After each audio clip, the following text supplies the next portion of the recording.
Hello there, this is Kieron Connelly, co-founder of the Grilled Cheese Coaching Company, and you're listening to an audio recording of our weekly blog, which this week focuses on the strange and amazing power of cognitive dissonance. Enjoy.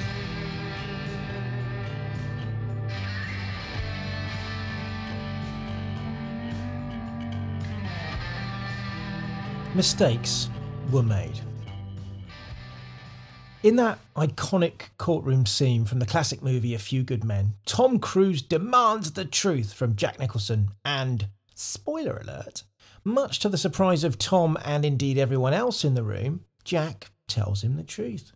In so doing, and in what appears to be an act of extreme self-harm, he implicates himself in a murder committed by his Marines in the name of some very misguided values.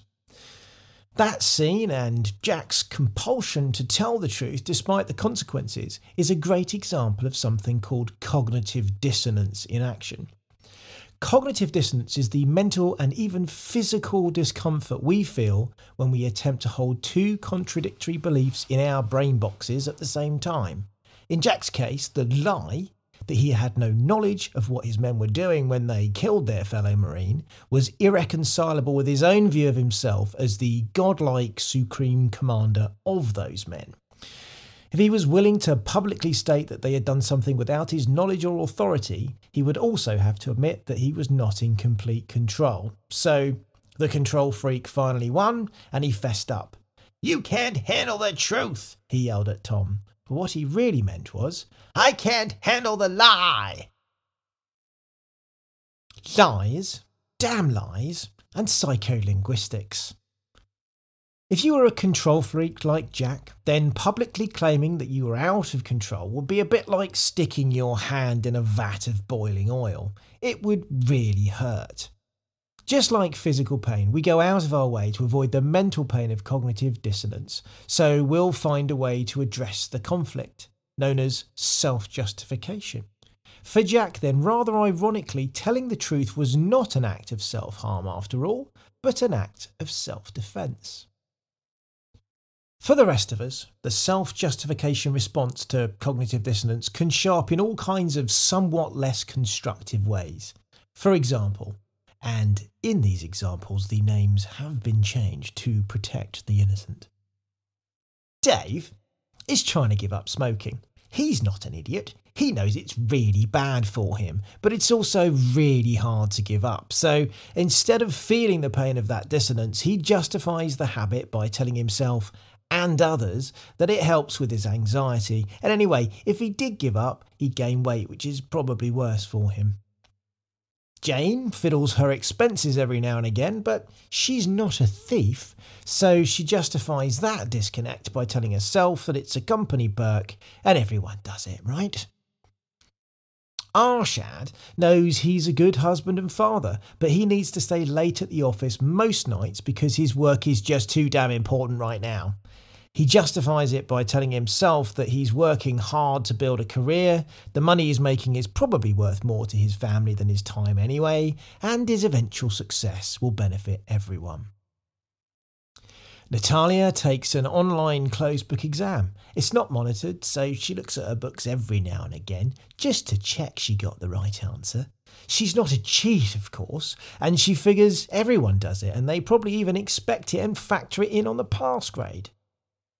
Max uses a residential street as a cut-through on his commute to the office if he's running a bit late, and will sometimes exceed the speed limit if the coast is clear.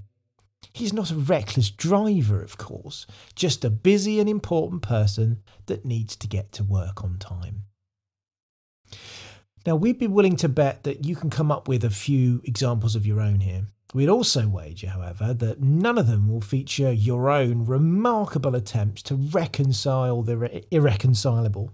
That's because we all know someone that seems blind to their own inconsistencies, but it's never us. But not by me. In their fascinating book, Mistakes Were Made, But Not By Me, Carol Tavris and Elliot Aronson explore the ways in which our ability to pull the wool over our own eyes can have catastrophic effects on individuals, organisations and even nations. Behind everything from Watergate to the war on terror, cognitive dissonance and the resultant self-justification can explain the irrational path we're all capable of taking on the road to self-destruction. And while our indiscretions might not have the same impact as those of Nixon, Bush or Blair, the lies we tell ourselves can be equally destructive, albeit on a smaller scale. This idea is picked up in Leadership and Self-Deception by the Arbinger Institute. In it, the authors identify the key moment as when we have an instinct to do something positive, like getting up in the middle of the night to tend to a crying baby and to allow our partner to rest.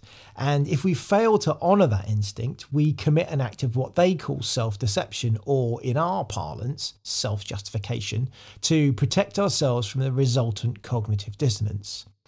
It's not fair that I should get up anyway when I have that important meeting tomorrow. I need to sleep. And then as we start to get on a roll, perhaps, wow, my partner is so selfish for even thinking I should get up. Ouch. Keep in mind that the aforementioned partner may not even be aware that the baby is crying at this point and has certainly done nothing to suggest that it's your turn to deal with it. And yet here we are, quietly fuming at their selfishness, all on our very own. It doesn't take long for this view of ourselves to become dominant, and with each lie we tell to justify the original act of self-deception, the stronger that view becomes. Arbinger described this dominant self-image as the box, and when we're in our box, we'll do everything we can to preserve or reinforce it, which means we'll even coerce others into behaving in a way that is consistent with our distorted worldview. You can see how an "I need you to be bad so that I can feel good" approach to any relationship in work or life can become toxic pretty fast. So much so, in fact, that the cultural issues facing many organisations are often rooted in this problem. Breaking the cycle. By now, dear listener, it's not unreasonable to expect that you might be experiencing some of your own cognitive dissonance. We've probably all done some variation of at least one of the examples we've used to illustrate the points above, so if this is all sounding a bit too familiar, then don't worry. Your self-justifier will be gearing up to fix the problem for you. Maybe it's saying, "Okay, that sounds a little bit like something I've done, but in my case it really was justifiable. And anyway, what do these guys know about any of this stuff? They're not really professional psychologists. Heck, I think I'll just unsubscribe from their blog and get on with my life without all of this judgment." Okay, so let's try and hit the pause button for a moment. Take a few deep breaths, and as you inhale, count to 5. And then hold for 5, breathe out for 5, and then hold again for 5. And repeat that. Do that 5 times before you carry on. So hit the pause button right now. Remember, inhale and count to 5, hold for 5, breathe out and 5, and then hold again for 5. And come back to me when you've done that. Our first response will often be driven by the voice of our self-justifier. It's very fast, well-practiced, and a master of manipulation. You will be utterly convinced of whatever it comes up with. But as we've already discussed, that does not make it right. But since we're now being a bit more mindful and intentional about our reactions after our little breathing exercise, why not take a moment to consider how you'd really like to respond if you had the choice? If we go back to our earlier example of Dave the smoker, he's currently chosen to resolve his dissonance by justifying the act of smoking, reducing anxiety, avoiding weight gain, etc. He could, however, resolve it by quitting smoking. Seems pretty obvious, right? Obvious, but of course not easy. The good news is that the harder something is to do, the more committed we will be to do it. That's because it turns out that cognitive dissonance works both ways. After all, why would we do something hard unless it was worthwhile to us? As a result, we tend to be more committed to fraternities with a tougher initiation process, more committed to learning institutions with a tougher entrance exam, more committed to bosses that push us to go further than we think we can go, and so on and so forth. Cognitive dissonance to the rescue.